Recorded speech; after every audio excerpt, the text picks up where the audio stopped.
Welcome to Redvee TV, supported by A-Star Recruitment for the 2022 season as we continue our build-up to the new Betfred Super League campaign. And with only 5 days to go, we get on to the turn of one of our wingers. Kevin, it's our one and only number 5. Regan Grace. Is it Regan though, Kev? Is it really? Or is it Regan? I'll stick with Regan. I've called him Regan for the past couple of seasons, so not trying to offend anybody and probably doing exactly that. Yes. You've offended one country somehow, so you don't want to offend. Is it a Principality, Wales? Yes, it is a Principality, yeah. There you go. Word of the day. Regan, proudly sponsored by Pro ICEA for the 2022 season. And Kev, Pro ICEA aim to be seen as the consultant of choice for BIM and project controls integration. Very good. Are you sure it's Pro ICEA? It might be Pro ICEA. Well, they enhance project delivery, don't they? By delivering on their commitment to service excellence, Kev. Excellent. Good stuff.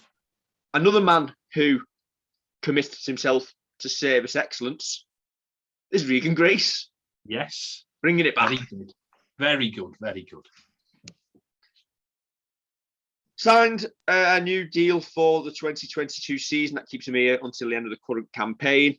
Kev, what's the reasons behind that? Is it backing himself to get a better contract? Is it the potential lure of rugby union for the World Cup at the end of the year?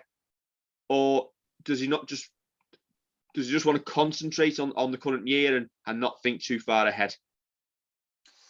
I think definitely a little bit of the first two. I think he'll be backing himself to get a better contract, and whether that is then in league or union, and probably something that he's given himself a little bit of time to decide. So a little bit of all three, to be fair. It's one of them that you can't blame him for going after his market value in whatever sport, whether it be league or union. It might be one of those that salary cap constraints, as we've seen with the likes of Lachlan Coote and Theo Farge leaving us, mean that Regan does find a better deal, say in rugby union or even somewhere else in rugby league. It could just be as simple as that, and it's not really a choice for that we've got to make.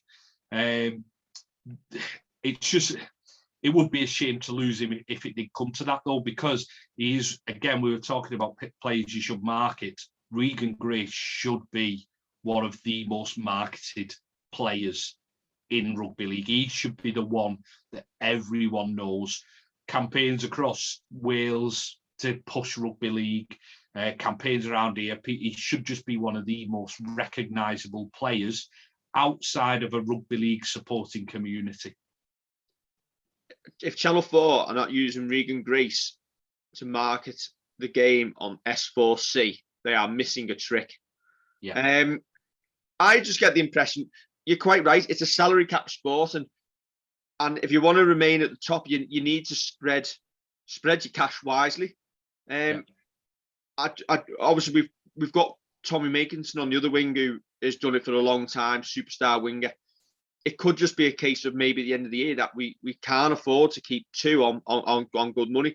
But then Regan's not going to be badly paid. And he may need to make a decision whether he wants to stay and play for a club who win trophies or play for Wigan or Warrington.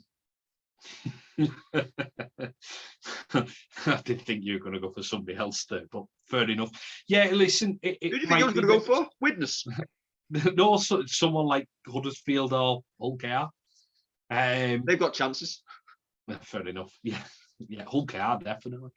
I just with him, he might. It's a short career, so he might just see it as he maximises his income because it could all be over tomorrow. And I wouldn't blame him for that. I would not blame him at all.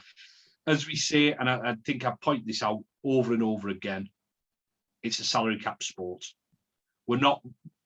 I mean, our salary cap hasn't been pushed up to £3 million or £4 million overnight, so we can just start affording to give everyone a better contract and keep them at the club. You can't do that. You're obviously going to have some kind of churn of players.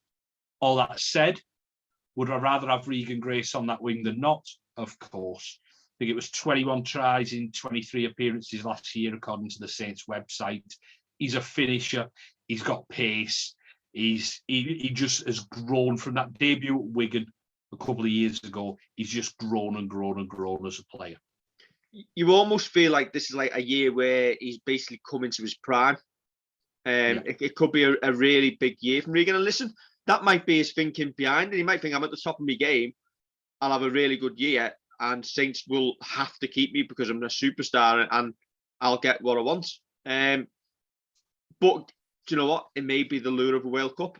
We could be all completely wrong, and a month or so down the line, he signs a long-term extension. So, well, exactly right. I mean, it's just a shame that the international game in rugby league is nowhere near what it is in rugby union, because there's a World Cup at the end of this year. It'd be good to have him settled and signed in for another 3 or 4 years at Saints, and him settled going into the World Cup, because it's a massive, massive event.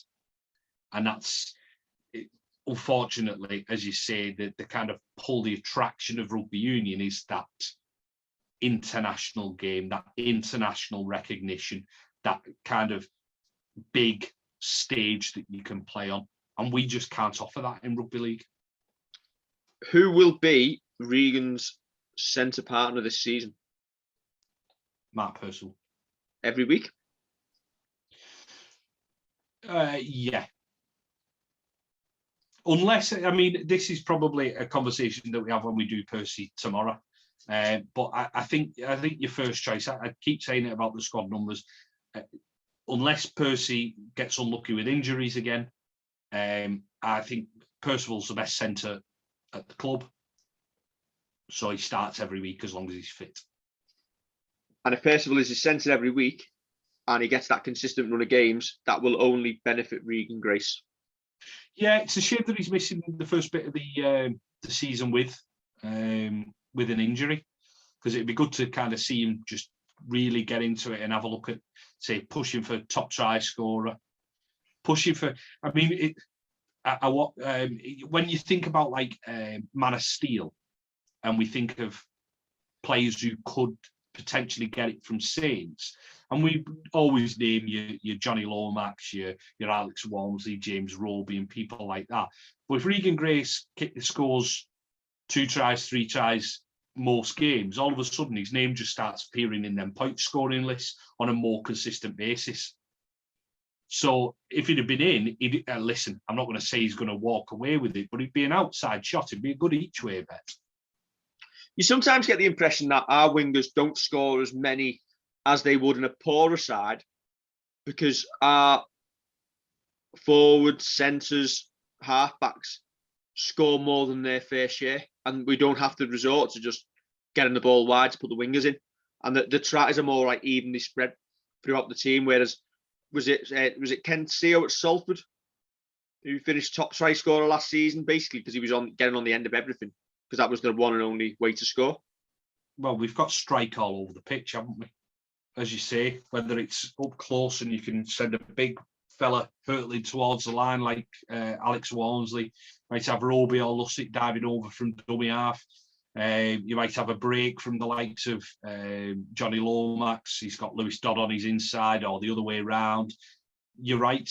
We can score tries from any position, and they are more spread out. And as you say, it's not like the days of Aidy Gardner being top try scorer and the likes of that, where his centre couldn't. Was it Matt Gidley who was his centre? Didn't want to bend his back. He just kept giving it to Aidy Gardner. You keep scoring. Where does Regan Grace sit in Saints all-time Super League wingers? Who's top of the tree?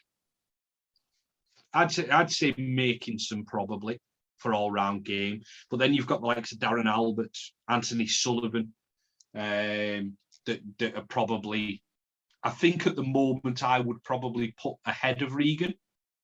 And that's no disrespect to Regan, but I think if he stayed with us for another couple of years, you'd probably start having that conversation of bringing him into one of the two spots. But I think I would probably go with one of those two and Tommy Makinson as the best I've seen in Super League for us anyway. I'm going to go Makinson, Albert, Sullivan, Grace, Gardner, Melly. Yeah, I don't think I can disagree too much with that either. I don't think I can. Yeah, just say like Darren Albert was an absolute speedster, scored tries for fun, didn't he? Similar in a way to Regan Grace, but was he? And you don't want to kind of knock the lad because I think his positioning and sense under the high ball has got a lot better over the past couple of years as well, but probably just more solid under that high ball, which gives him an edge, a definite edge. He's probably still got the best feet I've seen for dancing round. Yeah. Oh, yeah. Yeah. The explosive thing and just being able to step off both sides as well. That you can't teach that. That's natural ability. You get the feeling if he went on to Strictly, he'd probably win it. Yeah. Yeah. He probably would. He's got the balance. He's got the poise. You just wonder if he's going to have a rugby ball tucked under his left arm to win it, though. Right, that is our number 5, Regan Grace. He is proudly sponsored by Pro ICEA for the 2022 season. So if you need assurance, 4D and 5D planning, virtual rehearsals, conventional health and safety, risk control, they are your people. Well read. Don't forget to like, share, and subscribe, and we'll catch you tomorrow.